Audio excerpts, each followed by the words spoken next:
Have you ever checked your bank account and thought, man, I'm back in the negatives? And not for the first time as well. I think we can all agree that we need money, cash, dinero, to do practically anything in this world, let alone survive. But unfortunately, not everyone has access to generational wealth. Most of us are broke. However, today I'm gonna be shedding light on characters who were broker than you and I. Characters that couldn't keep the lights on. Characters that couldn't buy anything besides bread. Characters like Spider-Man. I want to begin by saying I have nothing against Peter Parker. As a matter of fact, I loved Spider-Man growing up. However, I think we can all agree that he is indeed a broke-ass nigga. In particular, Spider-Man 2 and 3. I mean, he was literally running from the rent man, because anytime Mr. Dickovich saw him, all he heard was rent! He caught Peter with bread one time and took it with no hesitation, and that was his birthday money as well. I would have been seeing red if that was me, because do you know how expensive New York is? Peter was working 2 jobs and still struggled to stay afloat. Alright, so he was working 1 job. I have to give Peter his ratings though. He was truly a hero for the love of the game. Because if I was him, there is no way I'm going to be a superhero and broke. I'm sorry. These are mutually exclusive events. You think I'm going to be out here saving the people of New York, doing better work than the police force for free? Miss me with that. Someone better send me that check, otherwise I'm going to turn into a problem. And that is why I can never become a hero. For those who have a good memory of Spider-Man 2, you might recall the scene where Doc Ock was robbing the bank and was literally giving Peter the bag. And I'm over here thinking, bro, you need that. You have 2 outfits in your closet. Go get your drip up. Or more importantly, go get a nicer place that comes with a bigger bed, because I know you brought no baddies to this crib. Like I said, no baddies. I still can't believe he went and bought MJ a ring. Ugh.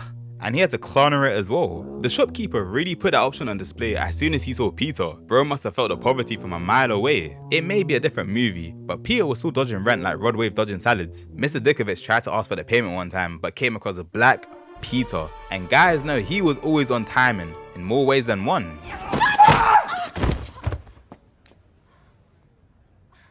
Incredible. There is no way I can do a video about being broke and not include everyone from Squid Game.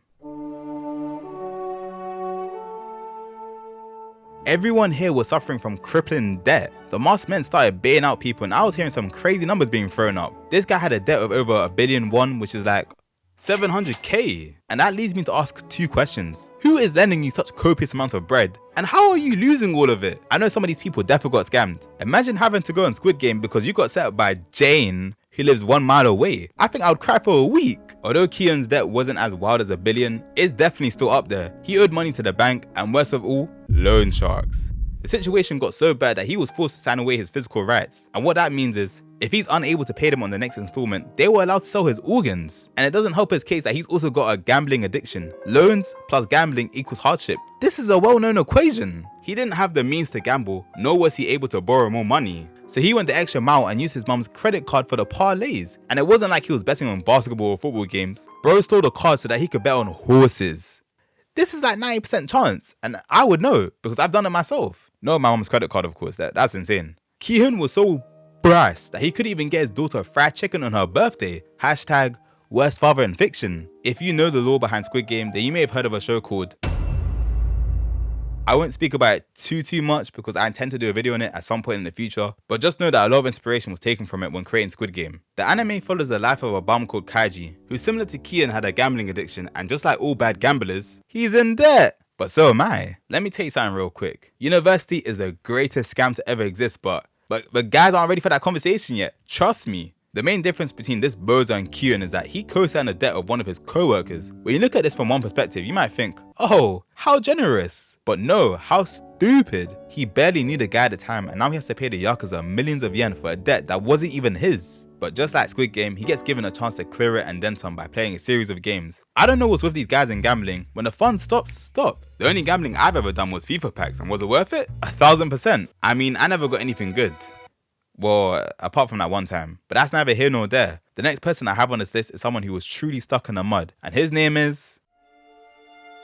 And just like the character that came before him, Denji's also in debt to the Yakuza. No surprise there. But it's not even his fault, like he's just a product of a sad backstory. His mother died of a heart illness and his dad, in the most PG way possible, turned into hangman. And as a parting gift, left him with a debt of 38 million yen. Denji was just a kid at the time. Where's he meant to get that type of money from? He ends up getting contracted to work for the Yakuza as a means to clear the amount. But for every job he did, they taxed him like crazy, to the point where he was having 1 slice of bread as his only meal for the day. Desperate times call for desperate measures because Denji sold his right eye his kidney, and one of his nuts. I know you can buy and sell pretty much anything and everything on the black market, but who the flip is buying a singular nut? And if so, why? Actually, I take that back. I don't want to know why. It's evident that Denji was going through it for years, and yet he never even asked for much. All he ever wanted was a normal life. A life that consisted of a house rather than a shack. A life where he didn't have to imagine what jam and bread tastes like. A life that may even include a girlfriend. Unlike all the other characters I've mentioned, Denji's situation is different because it wasn't due to a gambling addiction or extortionate city living. It was purely circumstantial, just like...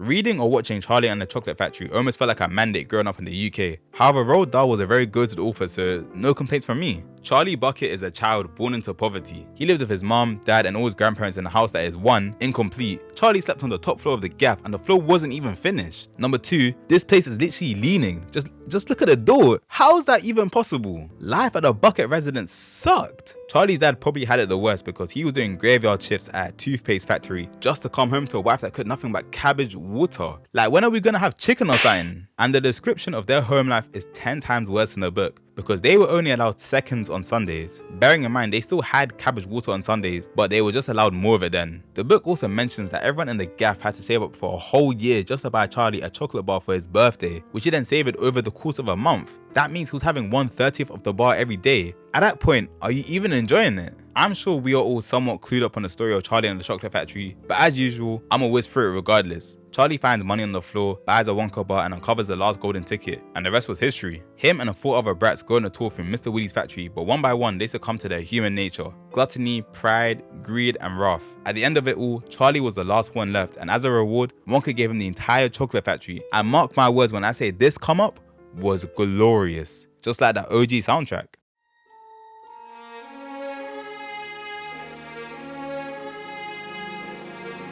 Yeah, that's the good stuff. From cabbage water and slanted houses to owning a chocolate empire. Dreams really do come true. I'm gonna have to change the title of the video because some of these guys actually got a come up.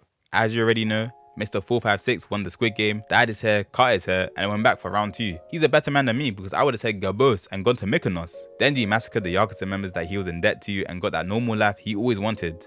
Kind of. And Kaiji, well, he went from being in debt to rich, back to broke, so I guess it's a win. Peter never got a come up in the Sam Raimi trilogy, but I'm sure there's a rich Peter somewhere in the comics. Many of us can relate to these characters. Okay, maybe not the extravagant debts, but definitely to what it feels like to be low on funds. And I'm almost certain that we've all thought to ourselves at one point, how do I become rich? How do I retire my parents? Well, ladies and gentlemen, I am here to tell you that there is only one thing you need to do if you want to become rich, and that is...